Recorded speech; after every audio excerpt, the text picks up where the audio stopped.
బుగ్గ మీద వెచ్చని సిగ్గు వచ్చినప్పుడు దానిని అడుగు, ఎర్రదనం అంటే చెబుతుంది. పెదవి కొమ్మ పూసిన పువ్వు అందమైన నీ చిరునవ్వు, తెల్ల రంగు అట్టా ఉంటుంది. నీలో నిలువున పులకలు రేగిన వేళ నువ్వే పచ్చని పైరువు అవుతావమ్మా.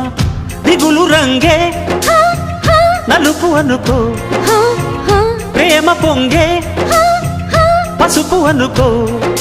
భావాలను గమనిస్తుంటే ప్రతి రంగును చూస్తున్నట్టే, చూపులు ఎవరివైనా చూపించే లోకం ఒకటి. నేస్తమా ఇద్దరి లోకం ఒకటే లేవమ్మా, అందుకే నా కన్నులతో లోకం చూడమ్మా.